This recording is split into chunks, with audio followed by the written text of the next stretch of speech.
The world has gone quiet. Shadows stretch across the walls. Let your thoughts grow soft. A story waits in the stillness. If it brings you peace, like, subscribe, and tap the bell so you never miss a night.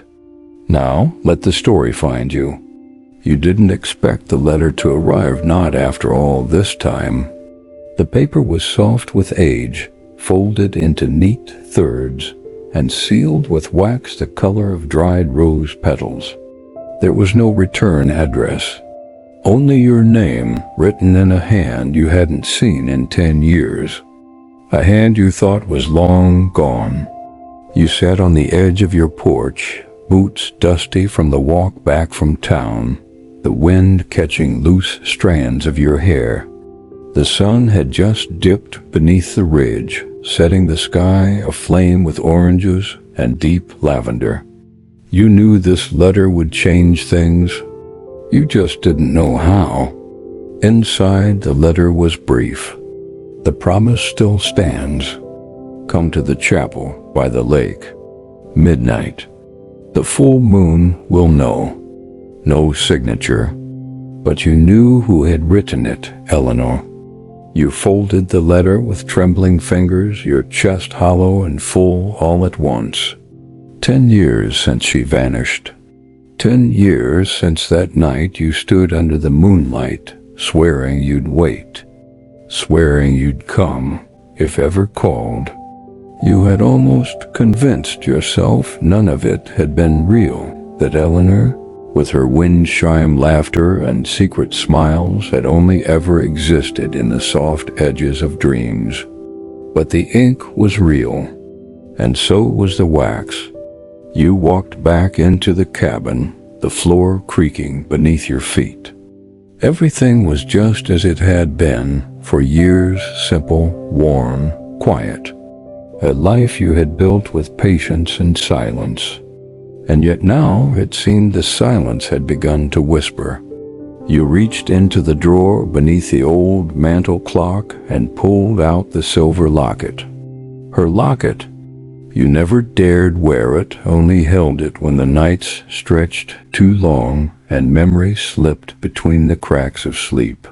You opened it now. Her face smiled back, still young, still full of the mystery she never shared. Midnight. The chapel.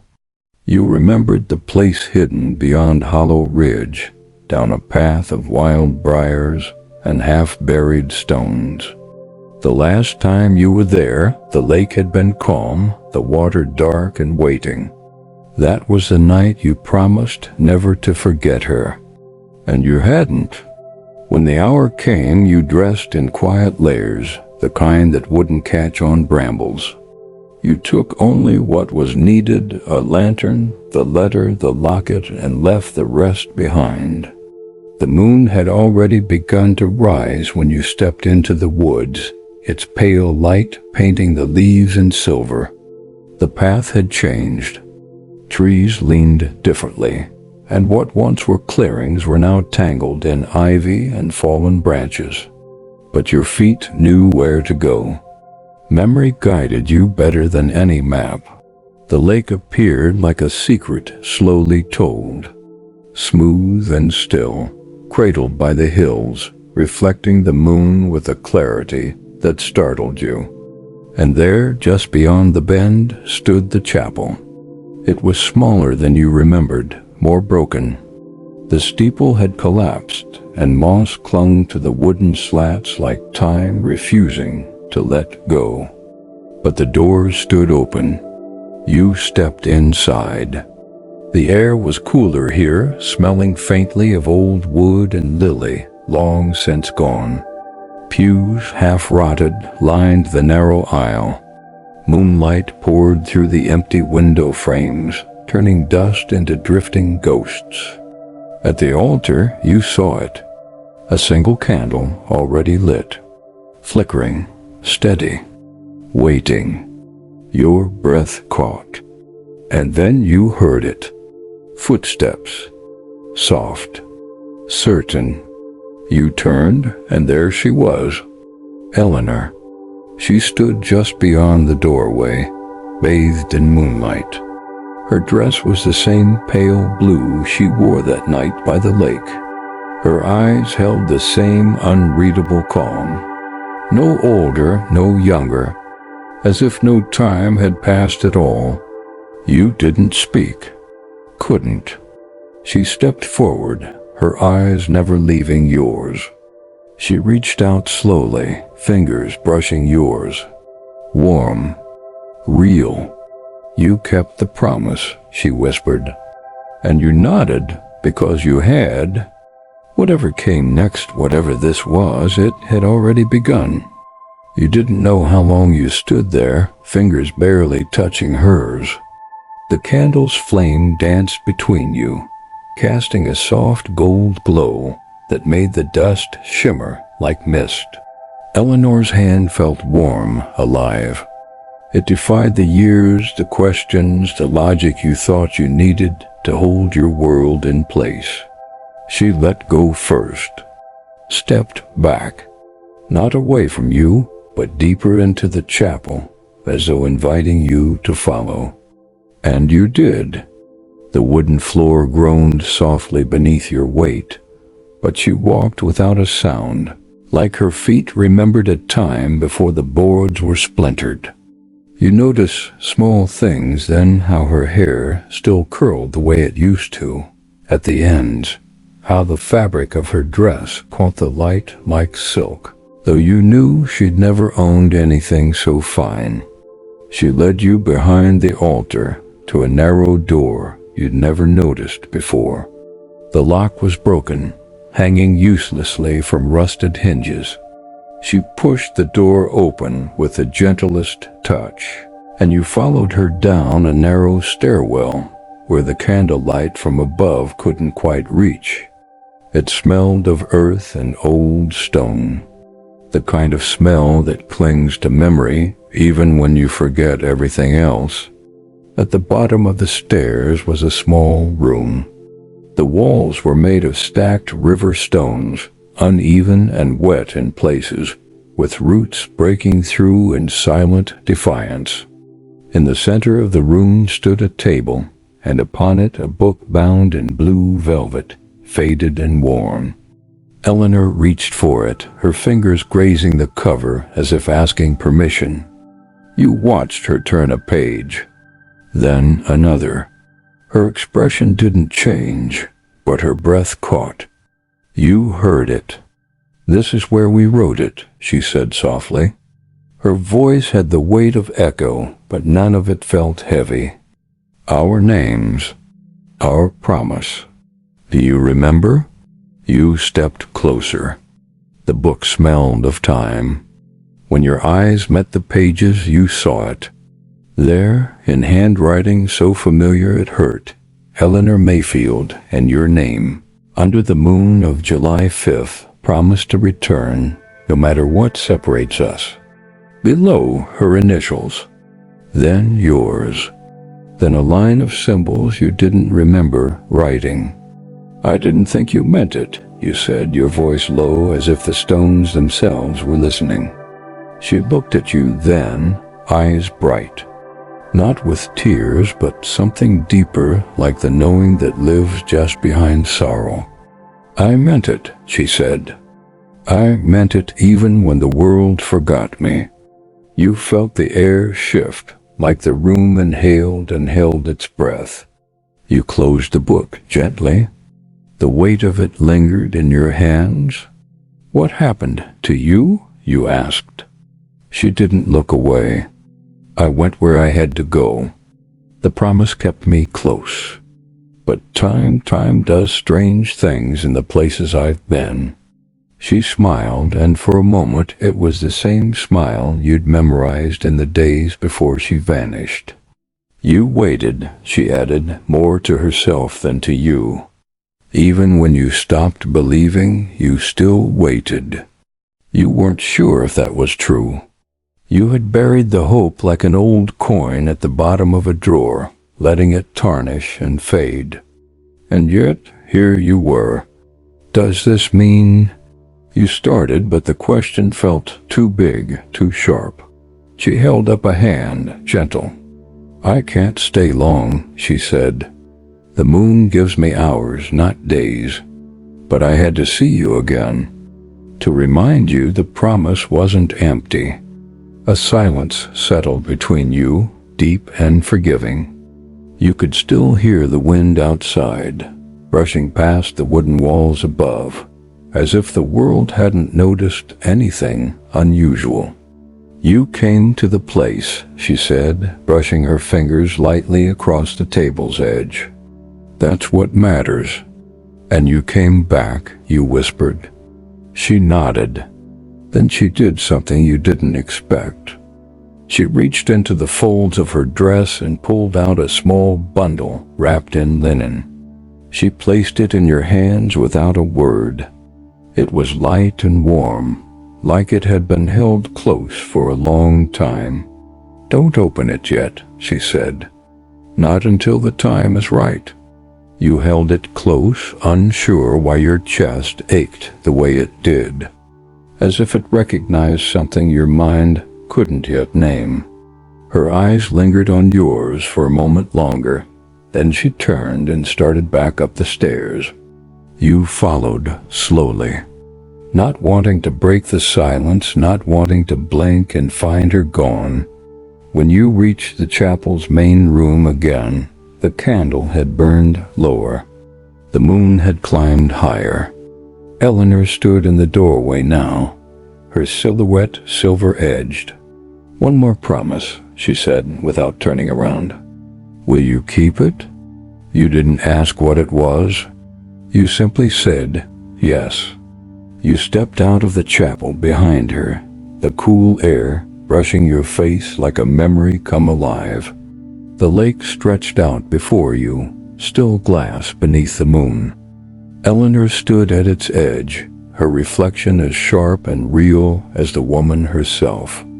And for a moment it was easy to forget the 10 missing years. She didn't speak, just let the silence bloom between you. The kind of silence that doesn't demand to be filled.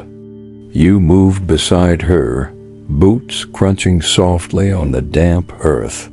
She looked out at the water and you followed her gaze. The moon's light turned the lake into a mirror, and on its surface you saw something that shouldn't have been there. A second chapel. Not the one behind you. This one stood whole and untouched, its steeple rising tall, the windows filled with golden light. But it wasn't in the world you stood in. It shimmered on the lake's surface, perfect and distant, like a memory pretending to be real. You blinked. It stayed. "You see it too," she said quietly. You nodded. "What is it?" "A place we almost built," she replied. "If things had been different, if I'd stayed." The way she said it soft, without regret, made you ache. Not for the lost years, but for everything that never had the chance to exist. "You asked me to come back," you said. "Why now?" She turned toward you, then, her expression unreadable. But her eyes, they held stories. "Because the veil thins," she said. "Not just for me. For you, too.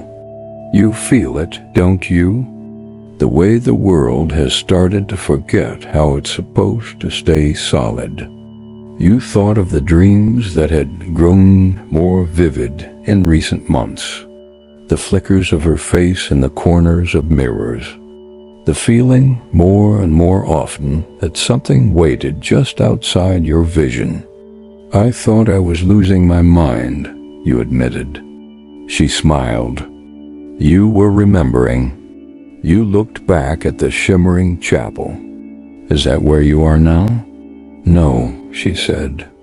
"That's where we would have been, if I'd stayed, if you'd come sooner. But maybe there's still a path." You tightened your grip around the linen-wrapped bundle she had given you. It pulsed faintly with warmth, like a heartbeat you couldn't quite hear. "What's inside this?" Something we forgot, she said, or chose to forget. You'll know when it's time. The lake's surface rippled gently, though there was no breeze. And then you heard it. A bell. Not from the broken chapel behind you. This bell came from the one on the water. Deep, slow, clear. It rang once, then again. And with each toll, the reflection wavered slightly. Like the memory was being tested. Eleanor took a step forward toward the water. You instinctively reached for her arm. Wait. If you go, I'm not leaving, she said. Not yet. But you will? She nodded once. I'm not meant to stay long in places that forget me. And this world, her voice caught, but only for a second. This world has tried hard to forget. You swallowed the ache in your throat. The one that always came when you realized some things couldn't be held, only touched. She turned to face you again. The moonlight cast her features in soft lines, and for a fleeting moment you saw the girl she'd been. The girl who used to sit with you on the fence by the wheat fields, legs swinging, voice full of far-off dreams. I didn't come back to haunt you, she said. I came back because I remembered something I shouldn't have forgotten. What was it? You, she said simply. That word quiet, direct wrapped around your chest like thread. You looked at her, really looked. Past the questions, past the years, past the ache. And suddenly the bundle in your hands felt heavier. I want to know, you said. Everything. What happened? Where you went. Why it had to be this way. You will, she said. But not all at once. Not here. The bell rang again. A third time. Slower. Deeper. Eleanor's eyes shifted to the lake. It's almost time. For what? For me to show you the first door, she said. But once you step through, the rest will find you. She took your hand. Her fingers felt as real as yours. Do you still trust me? She asked. You didn't hesitate. Yes. Then she smiled, and the moon brightened, as if to honor that truth. And together, hand in hand, you stepped toward the lake. Your feet stopped just short of the water. The lake shimmered, motionless, holding the reflection of the chapel, as if it were a memory preserved in glass. Eleanor didn't speak. She let go of your hand and knelt at the shoreline, her fingers grazing the surface. Where she touched, the water rippled, but the reflection didn't distort. You watched, breath caught in your throat, as a faint light rose from beneath the surface like something glowing from a great depth, making its way upward. Slowly, patiently. Then you saw it.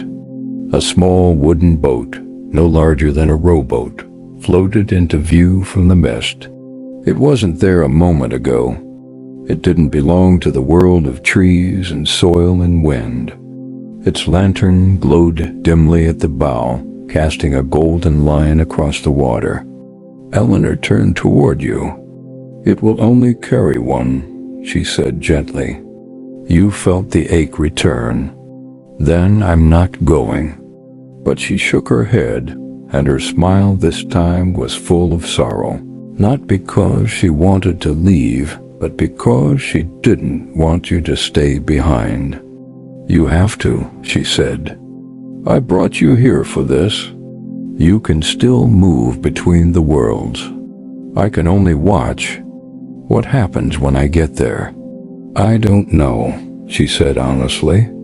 But there's something waiting for you on the other side. A truth, maybe. Or a beginning. You looked down at the bundle in your hands. The linen seemed to pulse, not with heat, but with expectation, like it wanted to be carried forward, not clung to. You turned to the boat. It had drifted close enough now that you could step in without getting your boots wet. The water gave no resistance. Eleanor reached for your arm before you climbed in. Her grip was firm. "Remember the moon," she said. "It will always show you the way back." You nodded, even if you didn't quite understand. Then, carefully, you stepped into the boat. It barely moved under your weight, and yet when you looked back, the shore already felt farther than it should have. Eleanor stood still, her hand raised in farewell. Not dramatic, not tragic, just sure. And then the boat began to move. You didn't touch an oar, didn't guide it. The lake pulled you forward in slow, deliberate silence. The lantern at the bow swayed slightly, its glow brushing the path ahead. The reflection of the chapel grew sharper. The closer you came, the more real it seemed, until the moment you realized it wasn't just a reflection anymore. The boat slid forward and passed through the surface of the lake like mist through morning light. The world changed. There was no splash, no boundary, just a hush, like someone closing a book softly. Now you stood on stone, not in the boat, not on the lake. Beneath your feet was a marble floor veined with soft silver. The sky above looked like twilight, though no sun nor stars could be seen. And in front of you stood the chapel, tall, pristine, its windows glowing from within with soft amber light. A figure waited at the doors. It wasn't Eleanor. As you approached, the figure came into focus. A man, middle-aged, weathered, but with eyes as clear as the lake. He wore a vest and an old hat pressed to his chest, though the wind didn't move. "You came," he said, voice kind, familiar in a way that made your stomach twist. Just like she said you would. "Who are you?" You asked. "I'm the one who waited here," he said.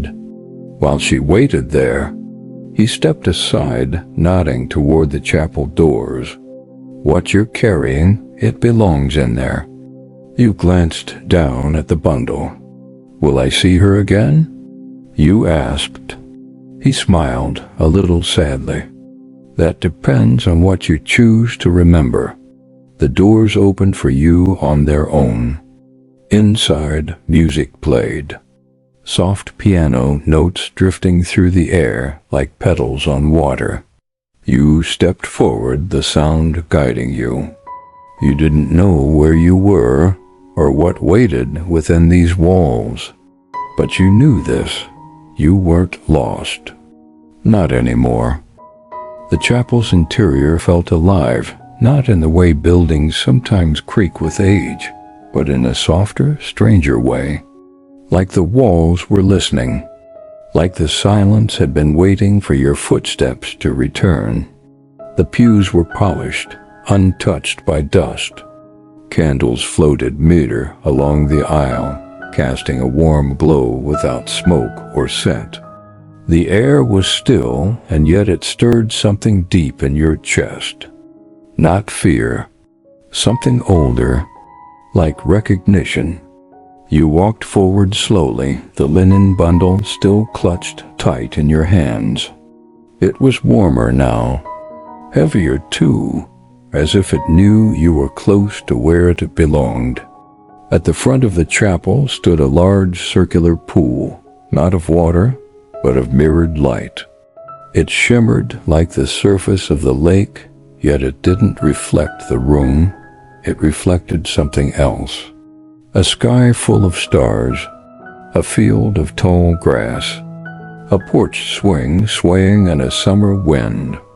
A hand held tightly in yours. It flickered from one image to another, like memories passing through glass.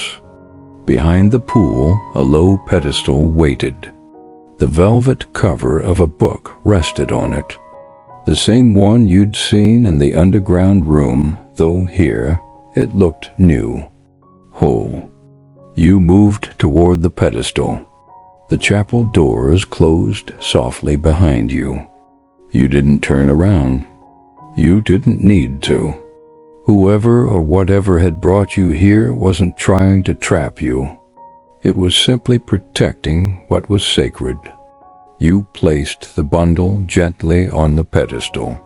The linen slid away on its own, revealing what was inside. A key, old silver, ornate in its design, with the shape of a crescent moon carved into its bow. You hadn't seen it before, but somehow you knew it had always belonged to you. You lifted it. It was cool to the touch, humming faintly in your palm. When you looked back at the pool of mirrored light, the images had changed. Now you saw Eleanor, not as she was the night by the lake or in the chapel, but younger, barefoot in a field of yellow flowers, laughing as she ran. You remembered this moment. You'd been there, watching her from the edge of the fence. She had turned to look at you then, her eyes full of something she never said aloud. And now, in the vision, she turned again, this time to look into the mirror, into you. You stepped closer, drawn in. Your reflection overlapped hers for just a moment, and in that breathless instant, the pool stopped shifting. The light held still. Then, from within the pool, a whisper rose. "Unlock it." You looked around. No one else was there. But you weren't afraid. The key in your hand pulsed once. You looked back at the book. It had no lock. But there, on the pedestal, just below where the book sat, was a small round indentation, the size of a keyhole. You slid the key in, turned. A soft click, like something deep beneath your feet had been sleeping and just opened one eye. The pool's surface broke. It didn't splash.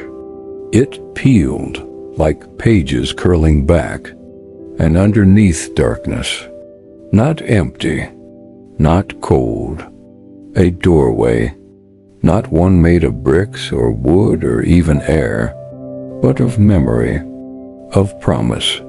You didn't hesitate, not because you understood, but because you trusted. You stepped forward. The world shifted. You were standing on your own front porch again. The same dusty boots, the same wind, the same night sky overhead, except now the moon shone brighter, and in your hand was the key. Eleanor wasn't there, not physically, but something in your chest had settled, like a clock finally winding into rhythm. You sat down slowly. The wooden swing creaked beneath your weight. The letter was gone from your coat pocket, but the feeling it left behind remained quiet, solid, true. You didn't know what would happen next, whether she would return again, whether the chapel by the lake would still be standing come morning. But you knew this. You had kept the promise, and in some sacred way it had kept you too. Morning came slow, as if the night didn't want to let go. The sun rose behind the hills, soft and diffused, casting the world in shades of amber and pale blue. You sat on the porch swing, the silver key still cradled in your palm. It hadn't grown cold. It pulsed lightly, like a heart that never quite stopped beating. Your cabin looked the same, untouched, undisturbed. The boots by the door, the chipped mug on the windowsill, the faint scent of pine and last night's firewood still lingering. But something in you had shifted. You weren't waiting anymore. You were remembering. You stepped inside. Everything felt more vivid than before. The knots in the wood grain, the creak in the second floorboard, the photograph of your father tucked in the mirror frame. The ordinary had taken on a quiet kind of magic, as if you were seeing your life with new eyes. You opened the drawer beneath the mantel clock again. The silver locket was there, Eleanor's locket. But now it sat beside something else, a folded note. Your name was on the outside, written in the same hand as the letter that had brought you to the chapel. Only this time the ink was softer, the lines less sure. You unfolded it with care. The promise doesn't end at the door. It only begins. When the time comes, the key will show you the second path. Trust it. Trust yourself. I'll find you again. Aye. You pressed the note against your chest and let out a slow breath. You didn't know when she'd written it or how it had come to be inside your home. But then again, time had already begun to feel like less of a straight line and more of a gentle spiral, circling back on itself in ways you hadn't noticed before. Later that afternoon, you wandered toward the tree line, following a path you hadn't taken in years. It wasn't planned. Your feet simply moved, guided by something deeper than memory. You reached the fence line overlooking the wheat fields, the same place you and Eleanor used to sit. The field was golden now, full of motion, each stalk catching the wind like a whisper. You climbed onto the fence rail and closed your eyes. You could almost hear her voice beside you. Do you ever wonder what we'd be if things had gone differently? She used to ask that in a half-teasing tone, never really wanting an answer. But now the question felt different, heavier, as if it was still floating in the air, waiting to be heard. You opened your eyes. The wind shifted. And there, just at the edge of the field, you saw something that made your breath catch. A figure, distant, half silhouetted by light. Not walking, just standing, still.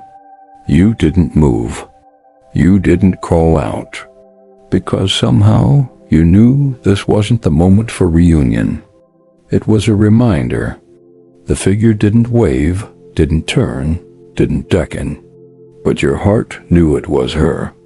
Not a ghost, not an illusion, a promise, alive. The wind carried the scent of lily across the field, the same flowers Eleanor used to tuck into her braid. You sat on the fence until the sun dipped low again, casting the land in honeyed dusk. When you returned home, you placed the key gently in the locket's velvet box. You didn't lock it away, just set it there in the open, ready. That night, you dreamt of the lake. The chapel stood quiet. The candle on the altar flickered, and Eleanor sat on the back pew, her hands folded in her lap, her eyes watching the door. She was waiting. But this time, not for you to arrive. She was waiting for you to remember why you'd come. In the days that followed, the world around you carried on, but you no longer moved through it the same way. Time softened. It didn't demand explanations anymore. It simply opened doors, quiet ones, and places you'd never thought to look. You found yourself listening more to the way the trees whispered just before dawn, to the sound of creek water shifting over stone, to the silence between heartbeats. The silver key stayed in its box on the mantel, beside the locket, both resting as if they, too, were waiting. But it wasn't a passive waiting. Each night, the dreams came. Sometimes they were gentle Eleanor beside you on the porch swing, sharing stories you never remembered hearing, but knew were yours. Sometimes the dreams were stranger, her silhouette, walking ahead of you through mist, toward a place you couldn't see, always with that same pull, that same quiet sense of belonging. You never spoke in those dreams, but you always woke feeling like something had been spoken. One afternoon, while clearing the brush behind the cabin, you unearthed something unexpected. A stone path, old, overgrown, almost forgotten. It curved gently through the woods, its direction neither toward town nor lake, but somewhere else entirely. You stood staring at it, your fingers unconsciously brushing against your chest, where the locket should have been. You didn't remember putting it on that morning, but it was there. You followed the path. Slowly, each stone felt deliberate beneath your boots, like it remembered you. After several minutes, you reached a clearing you'd never seen before. A ring of ash trees stood in a perfect circle, and in the center a small bench carved from dark wood, worn smooth by time. It was nothing grand, just a place to sit.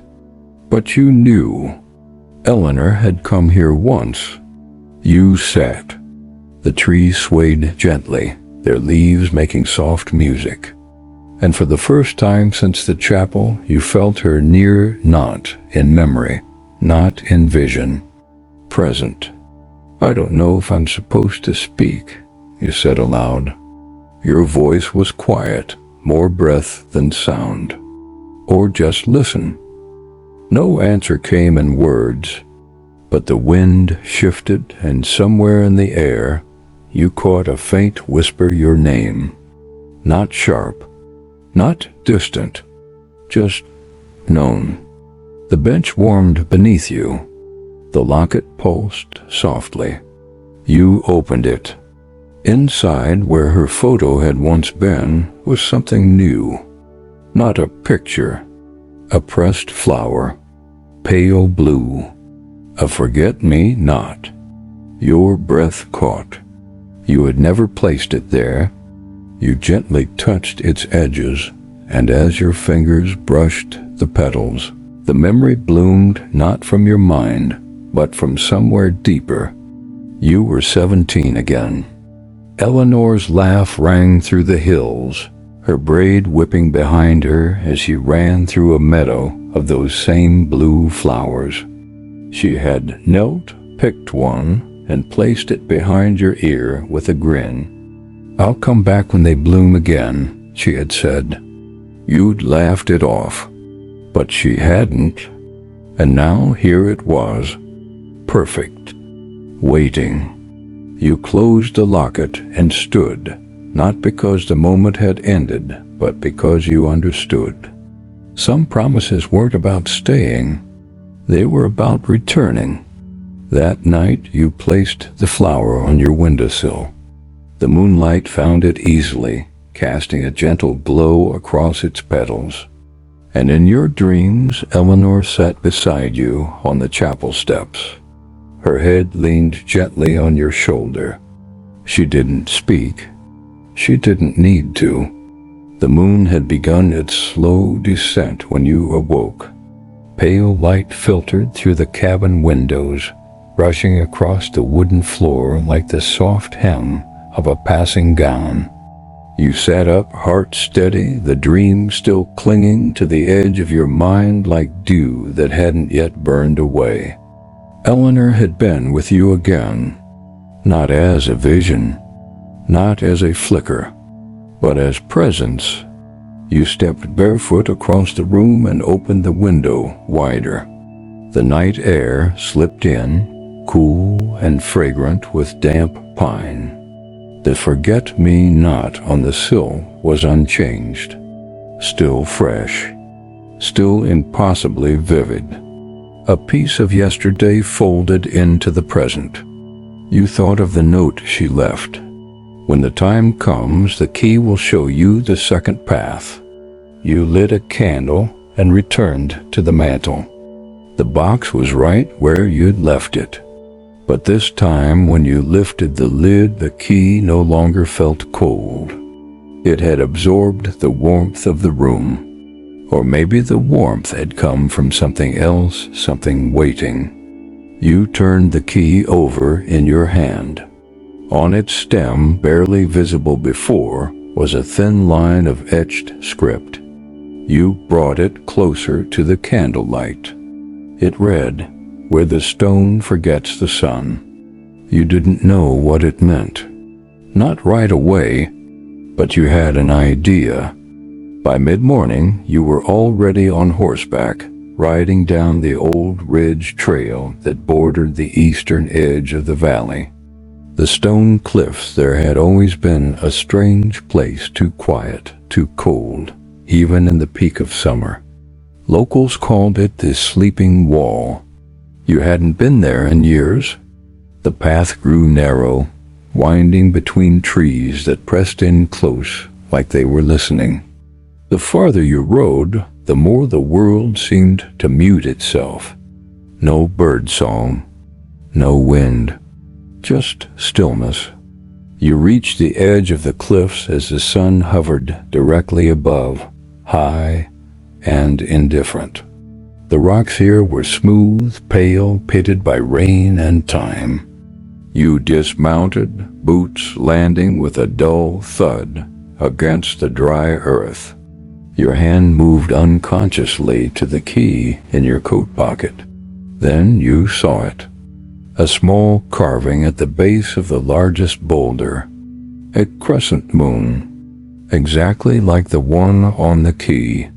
You knelt, brushing away dust and lichen. There was a narrow groove beneath the carving, barely wide enough for the key's blade. You slid it in. It turned with no resistance. A click, deep and soft. The rock trembled. Then it moved. Not with violence, but with elegance. The way a curtain pulls back on a stage. A hidden seam revealed itself, and the stone wall slowly opened inward, revealing a narrow passage descending into shadow. You hesitated only once at the threshold, then stepped inside. The air was cool, scented with something faintly familiar, lilac and old parchment. The path twisted gently downward, lit by small orbs of light that appeared as you walked, illuminating the way without ever feeling bright. At the bottom, a chamber opened up. Not grand, not ancient. It felt private, like a memory built into stone. There were no relics, no strange symbols, just a bench, a table, and on the wall opposite the entrance drawings, dozens of them. Simple charcoal sketches, some of landscapes, some of a small cabin, a lake, a chapel, and in nearly every one, a girl with laughing eyes and wind-tangled hair. Eleanor. But they weren't drawn by her. They were drawn by you. You stepped closer. The lines were unmistakable. The tilt of the wrist. The pressure where you always pressed too hard in shadow. You hadn't remembered making them, but your hands had. This was the place you'd come to forget. And now it was the place calling you to remember. As you stood in silence, the walls began to hum, not with sound, but with presence, as if the air was thick with waiting. And behind you, from the top of the passageway, a breeze stirred, soft, carrying the scent of lily. You didn't turn immediately. The scent wrapped around you, first sweet, familiar, not cloying, but deep. The kind of smell that doesn't just sit in the air, but settles into the chest, the skin, the memory. Lily. Eleanor's scent. You took one breath, then another, and then you turned. She was standing at the entrance of the passage. No sound had announced her. No footfall, no rustling fabric. She was simply there, as if she had always been meant to arrive in this moment exactly like this. She wore the same pale dress, though it shimmered slightly in the low light, like it had been stitched from moonlight and still air. Her eyes found yours and held them, steady as stone, soft as rain. "I wasn't sure if you'd remember the path," she said. You took a step toward her. I didn't. Not until I needed to. She smiled, not wide, but with something in it that felt like peace, like quiet joy that had waited too long to be spoken aloud. "This place," you said, looking around the small chamber. "I forgot I ever came here."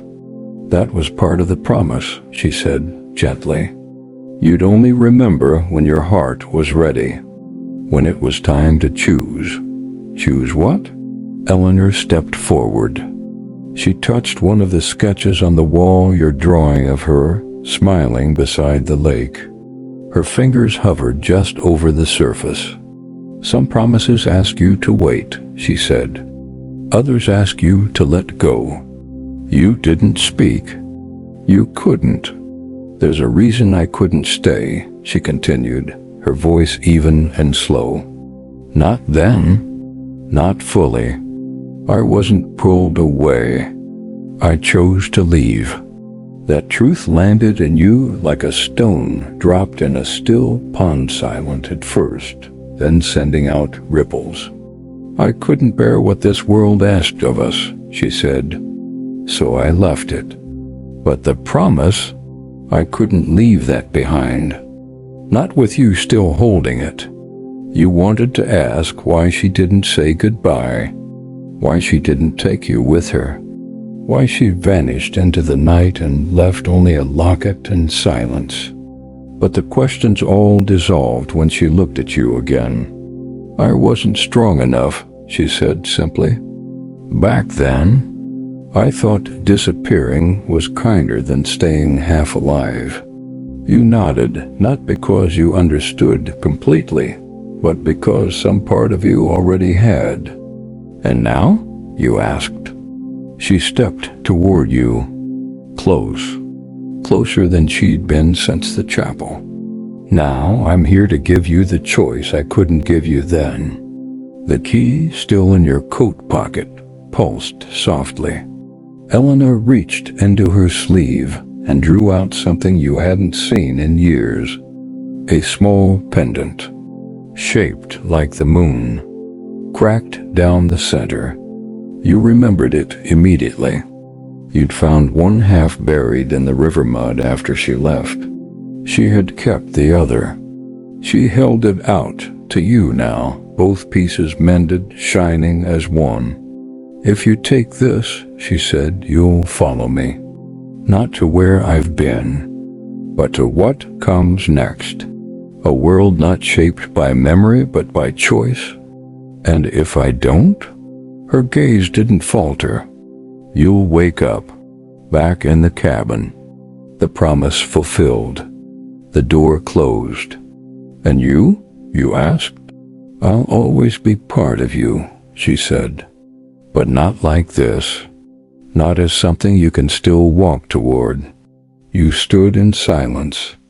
There was no urgency, no ticking clock, only the steady rhythm of your own breath.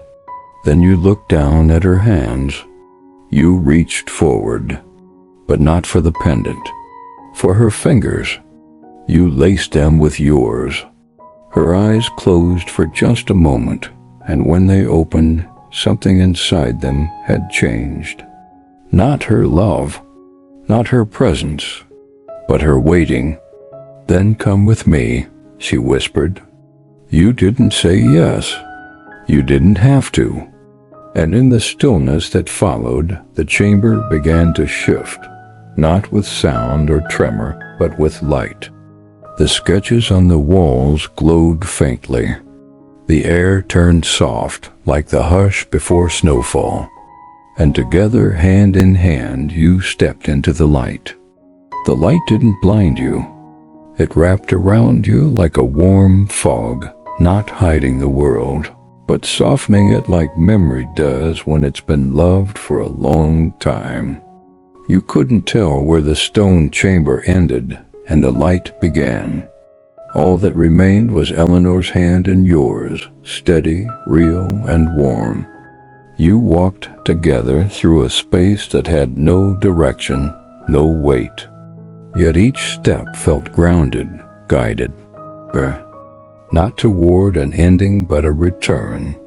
There was no sense of distance, no walls, no sky, only the feeling of being drawn inward toward a center you'd never seen, but always known. And then the world formed again. Not suddenly, gently, like waking from a dream where everything makes sense, and you open your eyes still holding the shape of it.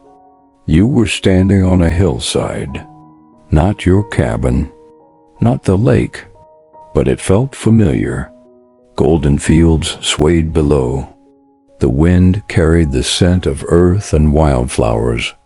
A single tree stood nearby, tall and quiet, its branches outstretched like arms welcoming you home. Beneath the tree was a bench, wooden, weathered, and beside it a path of smooth stones winding down toward something hidden in the valley's fold. Eleanor let go of your hand. She looked at you, not with sorrow, not with longing, but with stillness. "You'll remember this place," she said, "even when you think you've forgotten." You sat on the bench together. The wind moved through her hair, brushing a strand across her cheek. She didn't reach for it. She just closed her eyes, breathing in the light. "I thought this story was about what we lost," you said quietly. She opened her eyes. "It never was." The locket was in your hand again. You didn't remember taking it. It was whole, unbroken, the flower inside still perfect. "This is yours," you said. She shook her head. "It's always been ours." And then, for the first time since you found her, Eleanor stood not to leave, but to show you something. She turned toward the path and gestured for you to follow. You walked together down into the valley, where the air grew even softer, the world quieter. You saw signs of a homestone's foundations, a small fence, a garden overgrown but alive. She stopped in front of a cottage, one that hadn't existed in your waking world. But your hands knew the door. Your fingers knew the latch. Eleanor turned to you. "This is the place we would have built," she said. "And now it's yours." She didn't ask you to go inside. She didn't need to.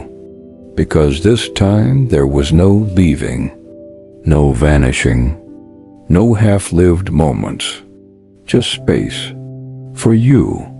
For her.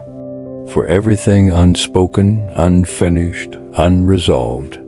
You stepped forward, opened the door, and sunlight spilled out. Not dreamlight, not memory, life. The promise was never about holding on. It was about becoming whole. And as you crossed the threshold, the light embraced you one final time. You were no longer waiting. You were home. Some stories stay with us long after the words fade. Let this one rest beside you. Sleep deeply. And if it returns in your dreams, perhaps it was never truly gone.